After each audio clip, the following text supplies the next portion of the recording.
Back અમરેલીના સાવરકુંડલામાં ખેડૂતોનો ડુંગળીના યોગ્ય ભાવ ન મળતા વિરોધ કર્યો। ખડસલી ગામના પાટિયા પાસે 10 જેટલા ગામના ખેડૂતોએ રસ્તા પર ડુંગળી ફેંકી ચક્કાજામ કર્યો। આ વિરોધ પ્રદર્શનમાં 200 જેટલા ખેડૂતો જોડાયા હતા, જેને લઈ હાઈવે વાહનોની લાંબી કતારો જોવા મળી હતી। રોષે ભરાયેલા ખેડૂતોએ યોગ્ય ભાવ મળી રહે તેવી માંગ કરી હતી।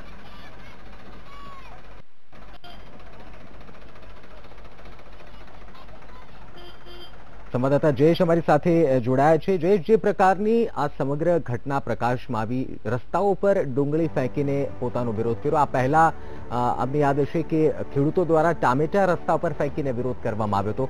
અમરેલીના જે આ ખેડૂતો છે, શું તેમની મુખ્ય માંગ છે અને હવે આવનારા સમયમાં તેમનો શું પ્લાનિંગ છે, શું આયોજન કરી રહ્યા છે? સૌથી પહેલા નિશ્ચિત આપને જણાવી દઉં કે જે રસ્તા પર ડુંગળી કે કોઈ પાકને વેરીને જે વિરોધ કરવાની પદ્ધતિ છે, આ પ્રથમ વિરોધ નથી। ગયા વર્ષે બનાસકાંઠામાં ડીસાના ખેડૂતોએ બટાટા છે એ રસ્તા પર ઢોળીને આ રીતે વિરોધ નોંધાવ્યો હતો। લાખોના બટાટા છે એ ખેડૂતોએ પોષણક્ષમ ભાવ ન મળતા રસ્તા પર ફેંકી દીધા હતા। ત્યારબાદ ટામેટા અને આજે ફરીવાર અમરેલીના સાવરકુંડલાના ખડસલી ગામના પાટિયું છે, જે ત્યાં આસપાસના 10 ગામના લોકોએ 200 થી વધારે ખેડૂતોએ ડુંગળી છે એ રસ્તા પર ઢોળી દીધી હતી અને અલગ જ પ્રકારનો એક વિરોધ નોંધાવ્યો હતો, જેના કારણે હાઈવે પર મોટા પાયે ચક્કાજામ થઈ ગયું હતું।